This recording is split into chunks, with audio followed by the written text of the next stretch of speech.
wonder the Aborigines loved living in this area. Apart from the fresh water and the natural beauty of the place, Lake Jasper and the surrounding Gingilup wetlands provided so much in the way of bush tucker and natural medicines.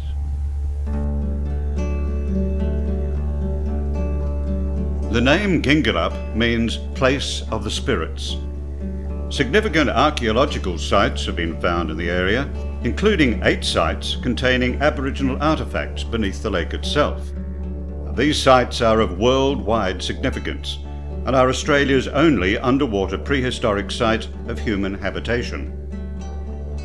Protected by the water, the Aboriginal artefacts, along with the remains of ancient tree stumps, are vital clues to understanding the heritage of Australia's Indigenous people. Lake Jasper is located in the Ecological National Park, between Pemberton and Augusta.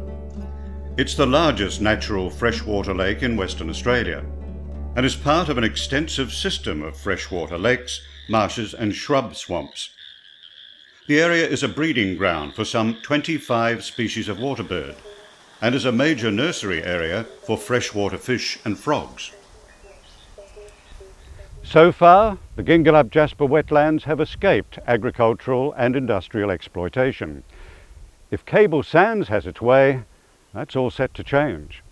Just a few hundred metres from the western edge of the lake, Cable Sands intends mining for mineral sands. Ordinarily, this would not seem a problem. However, the proposed mine site would effectively cut the wetland area in half. Not only would this do considerable damage to the wetlands themselves, but pollutants from the mine could potentially enter Lake Jasper itself. This sign is in the heart of the area Cable Sands wants to mine. Once part of the Ecological National Park, the area was excised from its national park status in 1996 by the Court Liberal government to facilitate mineral exploration. Cable Sands say that the mining will have little or no long-term adverse effects on the lake, and that the wetland areas they plan to mine will be restored. They claim that because the mine will be a few hundred metres from the summer shoreline of the lake, pollutants generated by mining will not be a threat. However, there is a vast difference between the summer shoreline of the lake and the winter shoreline. In winter, the water level rises significantly and spills over into the adjacent wetlands. It effectively increases the size of the lake, and it extends right into the proposed mining lease.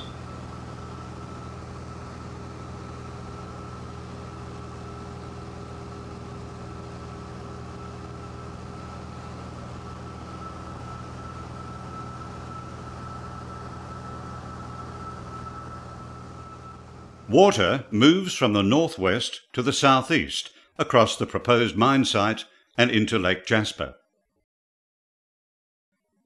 Apart from the obvious damage done by excavating the wetlands, there are many other serious environmental concerns regarding mineral sands mining in the area. There's the reduction of water depth in both the surrounding wetland area and in Lake Jasper due to extraction of the groundwater, and the contamination of surface and groundwater. Lowering the depth of the water by as little as 30 to 50 centimetres in spring or early summer could potentially dry out large areas of shrub thickets and tall or low sedges. The wetlands would then be unsuitable for breeding of many water bird species. This is of particular concern because the Gingilup wetland system is ranked 3rd among the 27 wetlands in Western Australia in terms of the number of species breeding there. Contamination of wetland water could also reduce or eliminate stocks of organisms such as fish, shrimps, kunaks and frogs, on which many of the water birds feed. Acid sulfate soils have already been identified at the proposed mine site. Sediment in acid sulfate soils contains iron sulfides, which is principally iron pyritite.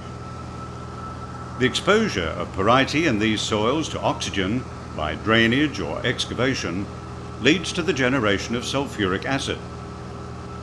Acidic leachate can dissolve clay, and release toxic concentrations of arsenic, aluminium, iron and other heavy metals into the water bodies. Water draining from these areas of acid sulfate soils will affect water quality. This can lead to the death or disease of aquatic organisms and severely modify or even change the vegetation. BHP Billiton's Gingilup mineral sands mine, only 40 kilometres to the west of Lake Jasper, was closed in February 1999 because of problems relating to acid sulfate soils. Although the site is being rehabilitated, questions still remain over the 90 hectares of above-ground dams containing acid sulfate slurry. An audit progress report prepared by the Gingilup Consultative Group in June 2002 stated, "The groundwater of the mine site is low in pH, high in sulfate and high in dissolved metals, for example aluminium and iron." That effectively describes acid sulfate soils. The report continues, "The plumes of contaminated water are moving and will continue to move through the surrounding groundwater. There is no doubt, however, that the plumes will one day reach the Scott River within the Scott National Park. Along with impacting on the surface and groundwater hydrology, and also flora and fauna and the spread of dieback, acid sulfate soils are one of the main issues in relation to the Gingilup Jasper mining proposal.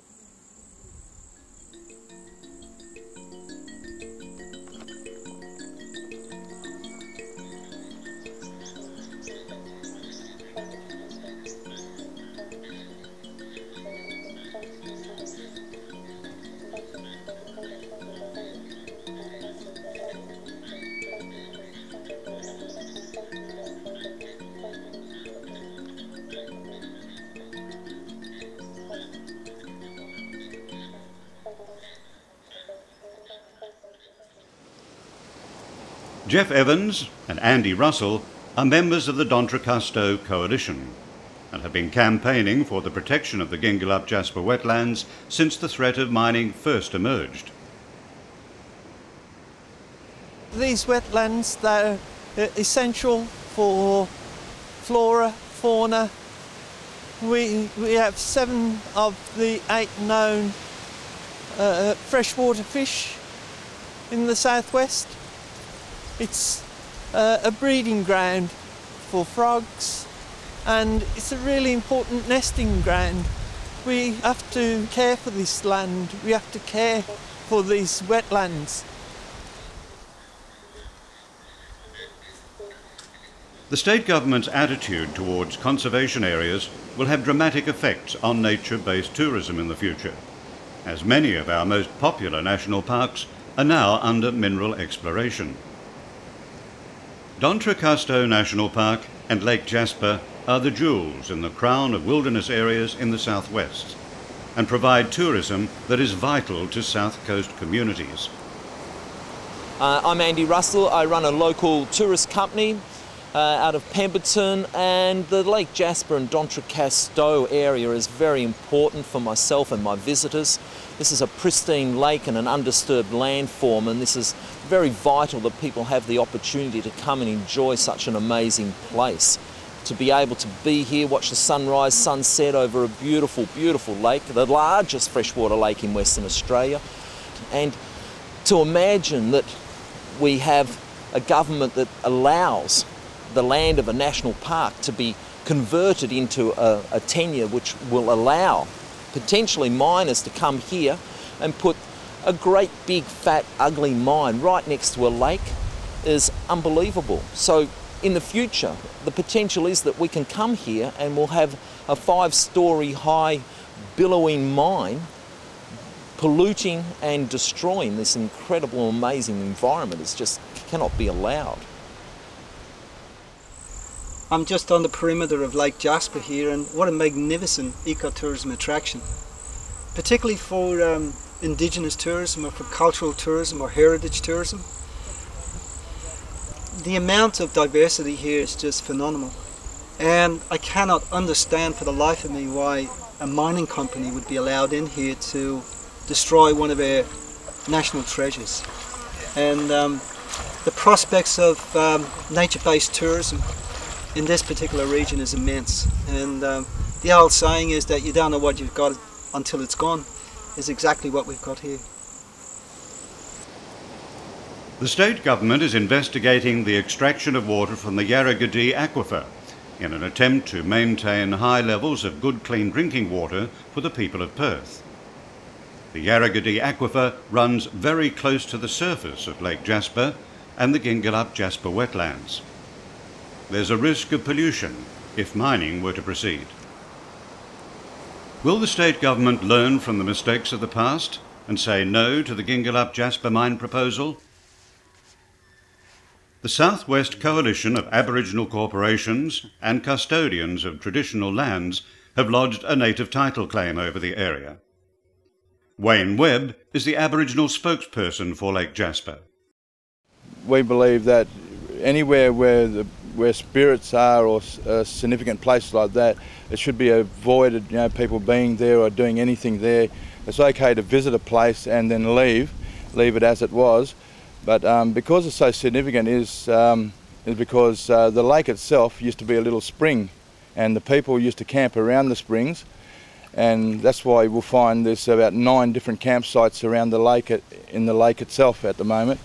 And right next door to Lake Jasper is a place called Lake Quitchup, and there is a place where the wife of King Bunich, whose her name is Ginny, but her tribal name is Nanading, and she came from Lake Quitchup. And next door to Lake Quitchup is the home grounds of Milian, who was the wife of Wooditch, which the Margaret River area is named after. So the significance of the whole area is that the wives and the tribe of the wives of these kings actually came from the Lake Jasper area. Cable Sands currently has some 30 other mining tenements, ranging from north of Rockingham to south of Nannup, covering some 2,400 hectares. The Gingilup Jasper wetlands are a national asset, rich in ecological diversity and Aboriginal heritage. If you want this area, which is now excised for mining, returned to national park status and protected for the future from industrial exploitation, then it's essential that you get in contact with your state representatives and let them know. After all, it's your national park